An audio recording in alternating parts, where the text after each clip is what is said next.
Well, Dan Perry joins us. He is an Israeli affairs analyst and the former Middle East editor for the Associated Press. He is in Tel Aviv. Thanks very much for being with us once again, Dan. We saw a lot of the destruction and damage that Israel has inflicted on Iran over the last 12 days. Can you just run us through exactly what you think Israel has achieved here in this conflict? Well, I think they probably have degraded the Iranian nuclear program, even if much of the enriched material was moved elsewhere. I guess we don't yet know, but we have indications from the IAEA that that was achieved. So degradation was achieved. With the help of the U.S., certainly the plant in Fordo and probably also Natanz and Isfahan were rendered inoperable for the foreseeable future. So this is not nothing. But does it mean the entire thing has been destroyed? Trump claims that, and he was on record today calling news media scum if they refuse to comply with his assessment. From my perspective, I don't know if it was destroyed, and I kind of doubt it. The missile program was very badly degraded, but look, Iran is still firing missiles as of a few hours ago. So again, not destroyed. I think it is meaningful that Iran's air defenses proved completely inadequate, and Israel basically had the run of the skies. That should focus the minds of the Iranian regime. And obviously, Israel made a point of hitting some symbols and causing some damage hither and yon, from the prison to the Revolutionary Guard facilities to the TV station. Look, they clearly wanted to do what they can to compel some version of a regime change, either a replacing of Khamenei or a palace coup, maybe by the military, maybe a different Islamic Republic light. Now, I think they're smart enough to know, it's a dangerous statement, I hope they're smart enough to know that that is unlikely to happen in the course of hostilities. So there's a humiliation that Israel visited upon Iran, combined with the fact that the U.S. in unprecedented fashion joined an Israeli attack on a rival nation, not to be discounted. And also with the addition of the fact that the Arab world was largely silent about this, and the Western world, all but encouraging. Does all this give Iran pause? Might all this cause them to not resume their nuclear program for real, and to be open to what I believe are coming demands to disavow any further support for proxy militias around the region? Time will tell. I suspect that the answer is yes. And we see this in the nature of Iran's theatrical retaliation hosted by Qatar, which was obviously calibrated to look like something, but in fact be nothing. So, yeah, I think Israel's accomplished something, and they should know when to step back. Well, do you think that they will be able to? We saw that you talked about humiliation that Israel, in your words, has put on Iran. But many people are describing what Trump has done in the last few hours to undermine the relationship between the US and Israel, because he said that he's more furious with Israel than Iran right now. Well, yeah. And, if Israel continues firing, in fact, I realize they have in the recent hours, then I would expect that to continue and for pressure to be visited upon Israel, for sure. But with Trump, never forget that theatrics are a very big part of it. So in coming down so hard on Israel, he's giving Netanyahu cover for Netanyahu to step back. So much of what Trump does is performative that I think it would be naive not to view things that way. But, does all this indicate that the U.S. has leverage with Israel and can, force Israel's hand?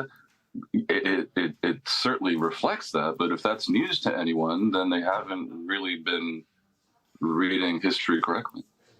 OK, thank you, Dan. We really do appreciate your time once again. Dan Perry for us in Tel Aviv. And let's try and draw this all together with Dan Perry, who's an Israeli affairs analyst and the former regional editor of the Associated Press in the Middle East, joins us now from Tel Aviv. Hi there, Dan. So much has happened in the last 24 hours. So let's start with this NATO summit and the bid to turn the page and start new talks between Israel and Iran. You heard our correspondents there, I think, talking about that. What hope do you think there is at this point of that happening, of this developing into a new chapter of the relationship?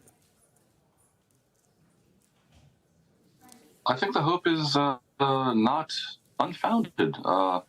Iran had approached the talks with the U.S. Like a country or a regime that thinks it has a good hand and is in a strong position to negotiate as equals. I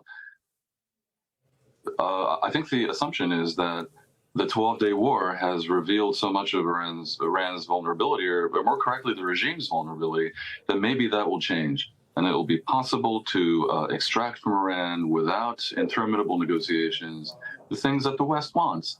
I don't think it's just Israel that wants it.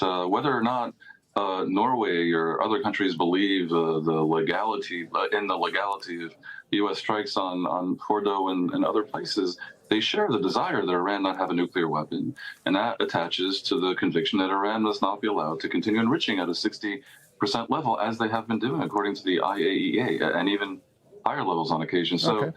I think Iran will face a series of demands in the upcoming talks with the U.S., not with Israel, with the U.S. Okay. So Donald Trump, midway, probably over the Atlantic by now, heading for The Hague, heading for this NATO summit. He's been very busy with his various outbursts on social media and indeed at the airfield. What do you make, first of all, of this intervention from Donald Trump urging Benjamin Netanyahu to turn the planes around, and his deeply and openly, colourfully expressed frustration with the Israeli Prime Minister? Trump is sui generis. I mean, there's no one like him, and you can mock it and you can bemoan the language he uses. But one thing is clear: despite his running on a sort of almost isolationist ticket, and that being the inclination of much of his MAGA movement, Trump is in fact interventionist when he believes that he can go for a win, and that has to do with the strength of the hand that one holds, as I was alluding before. I have always been puzzled by the reluctance of U.S. administrations to use leverage that they had on various countries. And clearly the U.S. has leverage on Israel. Therefore, I never believed for a second that Israel launched this operation without a U.S. green light. They ended up getting quite a bit with unprecedented U.S. involvement in an Israeli attack.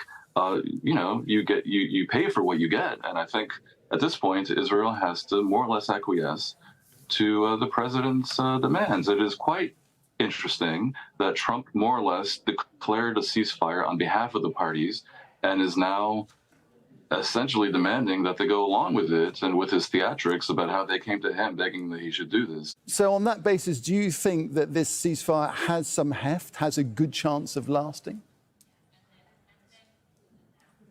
I really think it does. The Israelis absolutely owe him basically obedience to his demands. And as for the Iranians, I think the Americans are assuming, and I heard J.D. Vance say this very thing on a rival network not minutes ago, that they now know that the U.S. can fly stealthily, over the ocean and onto their territory and do what they want. And he's assuming that Iran will be more forthcoming now. So there's a lot of leverage, real and implied, direct and indirect, on both countries.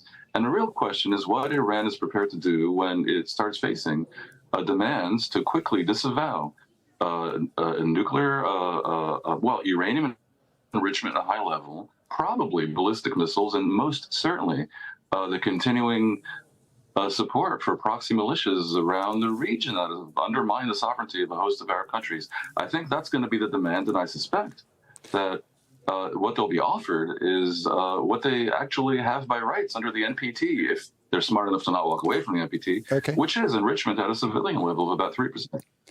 Dan, things move pretty fast, don't they? Because just 2 weeks ago, Benjamin Netanyahu was looking pretty vulnerable at home. And now there's even talk 2 weeks on that he could ride the wave and call a snap election. Yeah, that's true. You know, the thing about Israel is that the action is never ending. And whereas right now it looks like he may be riding high, because this does look like a success from the Israeli perspective. Electorally, it could help him. You know, within a week or two or three, I have no doubt that the morass in Gaza will resume its place as the main story. And the population in Israel, by a very high proportion, maybe 70% or more, is very frustrated by Israel's posture in the Gaza war and the inability to get back the hostages. So for Netanyahu, I think there really is a possibility breaking through politically by taking the win in Iran. That's how he'll present it, and I don't think that's unfair. And by using the leverage that gives him on his own coalition to force through an endgame in Gaza that might even enable diplomatic progress towards expanding the Abraham Accords. The candidate countries are well known, and such a new structure with the Americans making sure that the Iranians don't rebuild the program that has been degraded, and with Israel finding a way at last to go along with plausible endgames in Gaza that Israel has been blocking because of constraints imposed by Netanyahu's far-right partners, and moving from that onto a historic breakthrough with Saudi Arabia, maybe with Lebanon, Syria. I mean, much is enabled by the fact that maybe Hezbollah will no longer have the support of Iran. A lot can be done here that could help Netanyahu revive his political fortunes. Dan, good to get your perspective. Appreciate that. Dan Perry speaking to us there from Tel Aviv.